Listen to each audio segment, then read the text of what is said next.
पहला सवाल जीडी बख्शी साहब आपसे, और सीधा संदेश पाकिस्तान के लिए, क्या इस खुलासे के बाद, क्या इन गिरफ्तारियों के बाद एक बार फिर यह माना जाए कि पाकिस्तान सिर्फ भारत नहीं बल्कि पूरी दुनिया के लिए एक बड़ा खतरा बन गया है?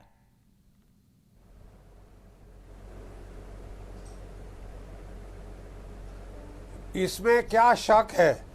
ये तो हम कोई पिछले 30 साल से कह रहे हैं कि साहब दुनिया के लिए सबसे बड़ी सरदर्द माइग्रेन एक देश है जिसका नाम पाकिस्तान है। ये जो अभी हाल में खुलासे हुए हैं ये एक बहुत सिनिस्टर प्लॉट के तरफ संकेत दे रहे हैं, और वो ये कि जिस तरह 10 साल पहले पाकिस्तान ने इंडियन मुजाहिदीन खड़ी करी थी और उसने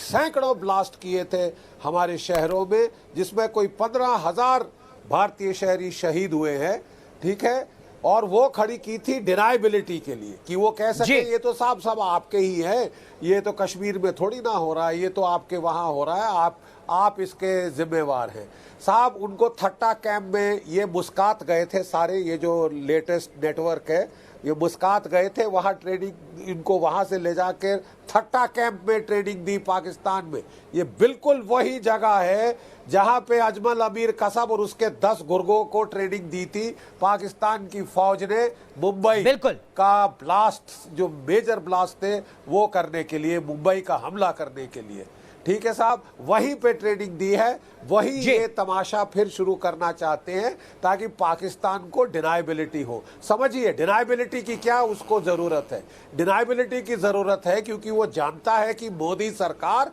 आप जरा करके देखो कुछ ऐसा, आपके ऊपर उड़ी स्ट्राइक जैसा होगा, उससे ज्यादा आपकी ख्वाहिश है तो आपका बालाकोट होगा, ज्यादा ख्वाहिश है तो और ज्यादा गहरी चोट हिंदुस्तान की फौज, हिंदुस्तान की सशस्त्र सेनाएं आपके इलाके में करेंगी। तो आरिफ अब्बासी साहब, पाकिस्तान इस बात को क्यों नहीं समझना चाहता है जिसका जिक्र major general retired GD Bakshi साहब सीधे तौर पर कर रहे हैं? वो कह रहे हैं कि भारत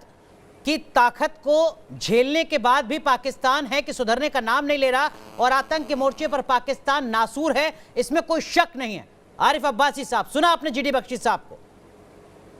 जीडी बख्शी साहब का एक अपना नुक्ता नज़र है और वो हमेशा जंग जदल और इस किस्म की बातें करते हैं। फौजी हैं, ठीक है, उनका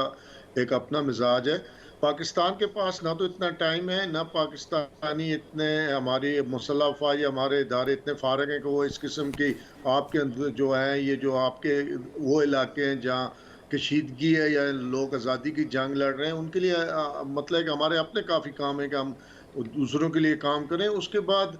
कश्मीर का जो मसला है, इसको आपको पता है कि इसकी